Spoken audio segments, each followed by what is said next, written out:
जय हिंद विद्यार्थी मित्रांनो, मी शुभांगी सुकरे तुम्हा सर्वांचं स्वागत करते आपलाच युट्यूब चॅनल टिक्कर मराठी सरळ सेवा भरती। तर याच्यावर सध्या आपण टेट भरतीसाठी काही प्रश्न चालू केलेले आहेत। मराठी व्याकरणाचे अगदी महत्त्वपूर्ण प्रश्न आहेत। तर याचा भाग 4 आजचा आपला असणार आहे। लेक्चर चालू झालेला आहे, त्याच्यामुळे या लेक्चरची लिंक तुम्ही जास्तीत जास्त विद्यार्थी मित्रांपर्यंत शेअर करा। जे या एक्झामची तयारी करतात सगळ्यांपर्यंत लेक्चर शेअर करायचं, जेणेकरून त्यांनाही फायदा झाला पाहिजे जसा तुम्हाला होतोय। ठीक आहे, चला पटकन 1000+ अतिसंभाव्य प्रश्न आपण इथं घेऊन येत आहोत। तर आजचा भाग 4था आहे। ठीक आहे, प्रश्नांना चालू करूयात। चला, आजचा आपला पहिला प्रश्न पाहूयात आपण काय आहे। यस, बघा प्रश्न काय आहे, विरुद्धार्थी शब्द आपल्याला इथे विचारलेला आहे। इहलोक या शब्दाचा विरुद्धार्थी शब्द कोणता असं आपल्याला इथे विचारलंय। इहलोकचा विरुद्धार्थी काय येईल? कृतघ्न, परलोक, कृपण आणि परजाती। कुठला पर्याय योग्य? इहलोक या शब्दाचा विरुद्धार्थी शब्द काय येईल? इहलोक, परलोक। त्याच्यामुळे पर्याय कुठला योग्य? पर्याय बी इथे योग्य असणार आहे। जाऊया पुढच्या प्रश्नाकडे। यस, नेक्स्ट क्वेश्चन आहे आपला। बघा, भार्या या शब्दाचा समानार्थी शब्द कोणता? भार्या शब्दाचा समानार्थी शब्द आपल्याला इथे ओळखायचा आहे। 4 पर्याय आपल्या समोर आहेत, बघा बरं। भारा, नवरा, कांत, पत्नी। भार्याचा समानार्थी, भार्या म्हणजे काय माहितीये? भार्या म्हणजे बायको, बायकोलाच म्हणतात कांता। ठीक आहे, मग इथे कुठला शब्द याला समानार्थी दिलेला आहे तो आपल्याला ओळखायचा। ठीक आहे, 4 पर्यायांपैकी काय येईल बरोबर? तर भार्या हा पत्नी या शब्दाचा समानार्थी शब्द असणार आहे। लेक्चर थोडंसं स्टॉप होतंय, त्याच्यामुळे थोडं मॅनेज करा आजच्या दिवस। लवकरच आपण हा प्रॉब्लेम सॉल्व्ह करूयात। पर्याय डी योग्य। लेक्चर स्टॉप होते पण आपला आवाज नाही थांबत आहे, हे लक्षात घ्या।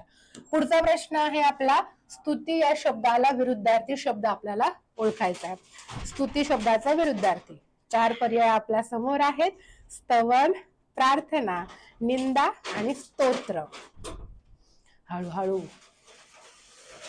बघा, स्तुती करणं म्हणजे एखाद्याचं कौतुक करणं।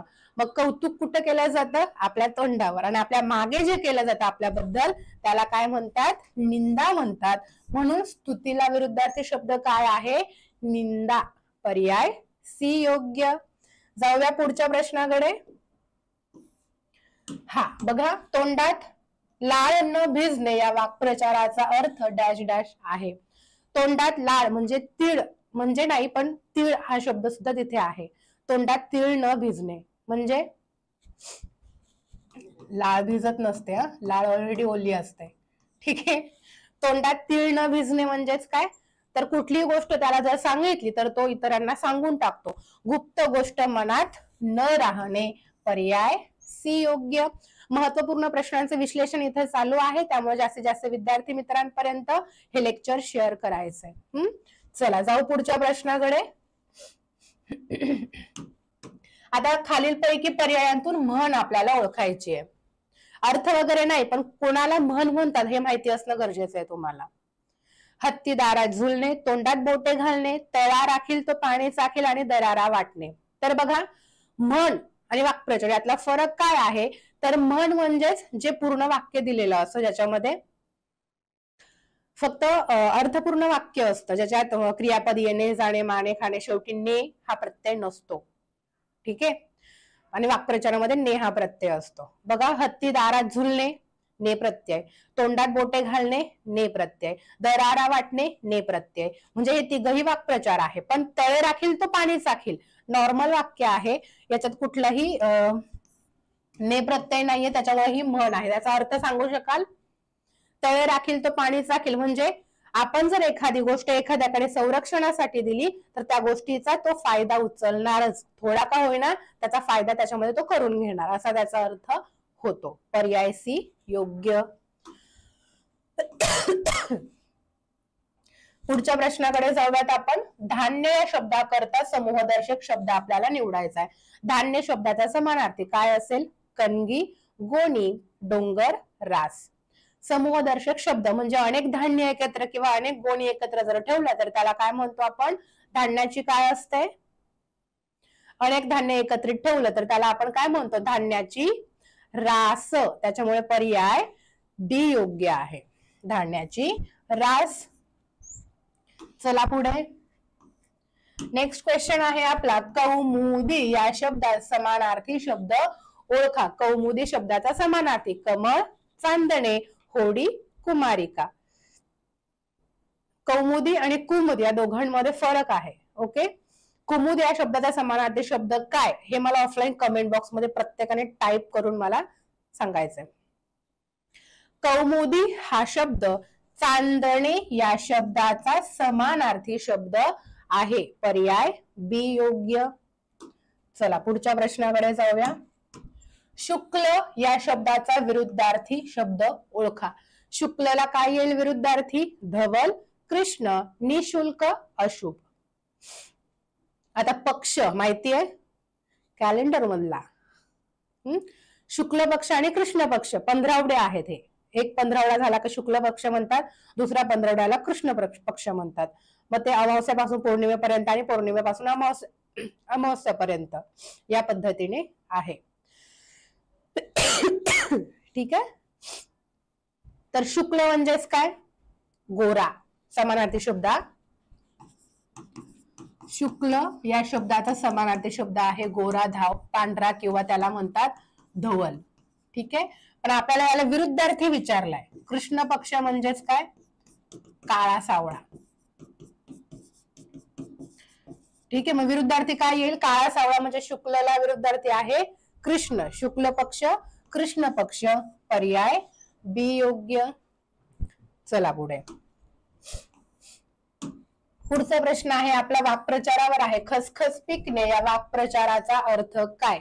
खसखस पिकणे काय येईल वाक्प्रचार? शेतात खसखस पिकवणे, मोठ्याने हसणे, मोठ्याने आवाज करणे आणि अफवा पसरविणे. ओळखा. खसखस पिकणेला काय येईल? तुझी का रे खसखस पिकली अचानक असं म्हणतो ना आपण, म्हणजे मोठ्याने आवाज येणे, हसण्याचा. मोठ्याने हसणे, पर्याय बी योग्य. लेक्चर ज्यांना आवडतंय विसरू नका लाईक करायला, कारण मी जे लेक्चर आता पाहते 3 लेक्चर ऑलरेडी माझे झालेत अपलोड. अजिबातच लाईक करत नाहीये तुम्ही लोक. म्हणजे माझे लेक्चर तुम्हाला आवडत नाही का? तसं सांगा, हवं तर मी लेक्चर बंद करेल. हे तुमच्यासाठी चालू केलेत ना मी, तर लाईक करून घ्या. पैसे जात नाहीयेत आपले लाईक करायला. नेक्स्ट क्वेश्चन आहे, पाणी सोडणे या म्हणीचा अर्थ सांगा. पाणी सोडणे, जमिनीवर कोसळणे, निस्वार्थ कार्य करणे, निराश होणे आणि त्याग करणे. एखाद्या गोष्टीवर पाणी सोडायचं म्हणजे फॉर एक्झाम्पल जे मुलं हॉस्टेलला राहून अभ्यास करतायत त्यांनी आपलं स्वप्न पूर्ण होण्यासाठी किंवा रूम घेऊन अभ्यास करतायत, तर त्या मुलांनी आपलं ध्येय, आपलं स्वप्न पूर्ण व्हावं म्हणून आई वडिलांच्या प्रेमाचा काही दिवसासाठी, प्रेम तर तसं मोबाईलवर चालू राहतं, पण आईच्या हाताला जो स्पर्श आहे, आईच्या हाताला जी चव आहे ती रूम मधल्या किंवा मेस मधल्या जेवणाला नसते. बरोबर. तर त्या गोष्टीत आपण काय केलेला असतो? त्याग केलेला असतो काही दिवस. ठीक आहे. पाणी सोडणं म्हणजे त्याग करणे, पर्याय डी योग्य. चला पुढे. नेक्स्ट क्वेश्चन आहे, परवानगी शिवाय आत येऊ नये यामधील वाक्प्रचार ओळखा. वाक्प्रचार ओळखायचा आहे. परवानगी शिवाय आत येऊ नये म्हणजे काय? आज्ञार्थी, संकेतार्थी, विद्यार्थी आणि भावार्थी. काय येईल बरोबर? परवानगी शिवाय आत येऊ नये. होकार असू दे किंवा नकार असू दे, काय सांगितलं इथं? इच्छा आहे ही आपली, या आत यावे, येऊ नये. नका येऊ सांगितलं की डायरेक्ट आज्ञा म्हणायला नाही. जर तरचा संबंध आहे का संकेत म्हणायला नाही. भाव आहे नाही. काय? विद्यार्थी वाक्य आहे. होकारार्थी असू दे किंवा नकारार्थी असू दे, ज्याच्यातून इच्छेचा बोध होतो किंवा वाविव्य प्रत्यय असतो त्याला म्हणायचं विद्यार्थी वाक्य. पर्याय सी इथे योग्य असणार आहे. चला पुढे. हा पुढचा प्रश्न आहे, कांचन या शब्दाचा समानार्थी शब्द कोणता? कांचन शब्दाला कुठला शब्द समानार्थी आहे? मृण, सुवर्ण, कामिनी, विभावरी.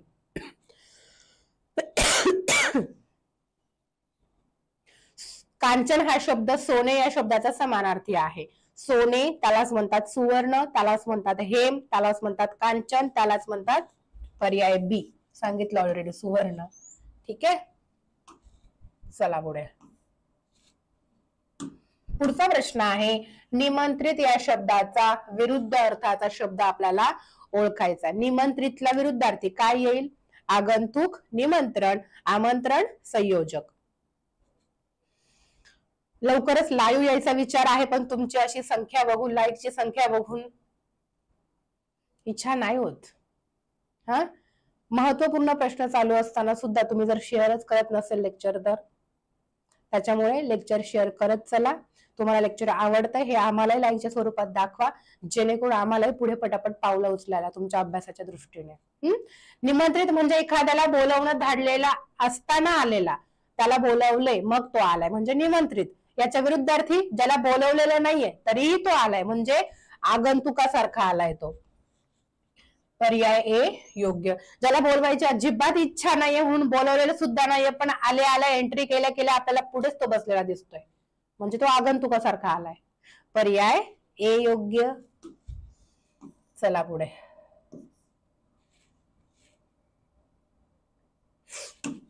पुढचा प्रश्न आहे, वासरात डॅश डॅश गाय शहाणी, तर म्हण पूर्ण करायची इथे आपल्याला. मोठी दुभती लंगडी देशी. काय इथं? वासरात लंगडी गाय शहाणी म्हणजे मोठा व्यक्ती उपस्थित नसताना त्याच्या म्हणजे कमी ज्ञान असलेला सुद्धा तिथं चालून जातो. कमी ज्ञान असलेला सुद्धा स्वतःला काय म्हणतात ना वरचढ समजतो किंवा मोठा शहाणा समजतो, आणि ते एखादा म्हणजे मोठा व्यक्ती अवेलेबल नसताना त्याचं कार्य पुढे चालवणं म्हणजे वासरात लंगडी गाय शहाणी. लंगडी गाय म्हणजे थोडस कमी ज्ञान असणारा व्यक्ती. पर्याय कुठला योग्य? इथे पर्याय सी योग्य. चला पुढे. नेक्स्ट क्वेश्चन आहे आपला, खाई त्याला खवखवे या म्हणीच्या विरुद्ध अर्थाची म्हण आपल्याला ओळखायची आहे. खाई त्याला खवखवे म्हणजेच काय? समानार्थी म्हण सांगा बरं याची. माहितीये? उत्तर पण द्यायचे कमेंट बॉक्स मध्ये. समानार्थी म्हण काय आहे? खाई त्याला खवखवे म्हणजेच चोराच्या मनात चांदणे. चोराच्या मनात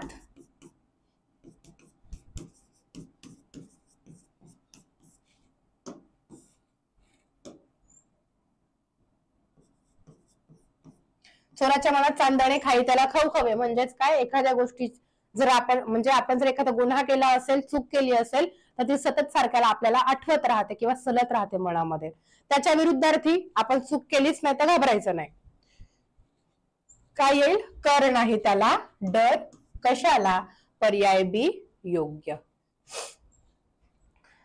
चला, तर हे होते आजचे आपले प्रश्न भाग 4 मधले. ज्यांनी अजूनही लेक्चरला लाईक केलेलं नाही लाईक करा. जास्तीत जास्त विद्यार्थी मित्रांपर्यंत आपले लेक्चर शेअर करत चला.